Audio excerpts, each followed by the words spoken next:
തെരുവിൽ ആളുകളെ കടിച്ചു കീറുന്ന നായ്ക്കൾ കൊൽക്കത്തയിൽ ഉപേക്ഷിക്കപ്പെട്ട നവജാത ശിശുവിന് കാവലിരുന്നു. ഒരു രാത്രി മുഴുവനും കുഞ്ഞിന് കാവലിരുന്ന നായ്ക്കൾ ചോരമണമാറാത്ത കുഞ്ഞിനെ തൊട്ടില്ല. നേരം പുലരും വരെ ആരെയും കുഞ്ഞിനടുത്തേക്ക് അടുപ്പിച്ചതുമില്ല. ബംഗാളിലെ നദിയ ജില്ലയിലെ നവദ്വീപ് നഗരത്തിലാണ് സംഭവം.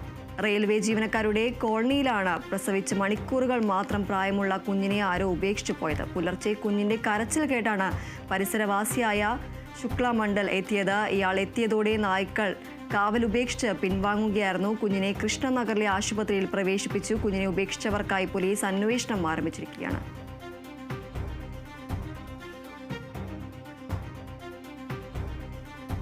രാജ്യത്തുടനീളം തെരുവുനായ ആക്രമണങ്ങൾ രൂക്ഷമാകുന്ന വാർത്തകൾക്കിടയിലാണ് ഇപ്പോൾ ഒരു സന്തോഷകരമായ അല്ലെങ്കിൽ ആശ്വാസകരമായ ഒരു വാർത്ത പുറത്തു വരുന്നത്. തെരുവിലെ ആളുകളെ കടിച്ചു കീറുന്ന നായ്ക്കളാണ് കൊൽക്കത്തയിൽ ഉപേക്ഷിക്കപ്പെട്ട ഒരു നവജാത ശിശുവിന് കാവലിരുന്ന ഒരു വാർത്ത വരുന്നത്. ഒരു രാത്രി മുഴുവനും കുഞ്ഞിന് കാവലിരുന്ന നായ്ക്കൾ ചോരമണം മാറാത്ത കുഞ്ഞിനെ തൊട്ടില്ല. നേരം പുലരും വരെ ആരെയും കുഞ്ഞിനടുത്തേക്ക് അടുപ്പിച്ചതുമില്ല.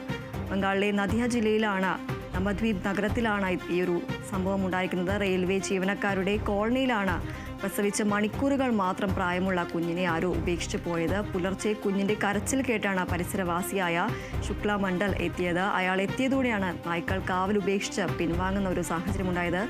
കുഞ്ഞിനെ നിലവിൽ കൃഷ്ണനഗറിലെ ആശുപത്രിയിൽ പ്രവേശിപ്പിച്ചിരിക്കുകയാണ്. കുഞ്ഞിനെ ഉപേക്ഷിച്ചവർക്കായി പോലീസ് അന്വേഷണം ആരംഭിച്ചു.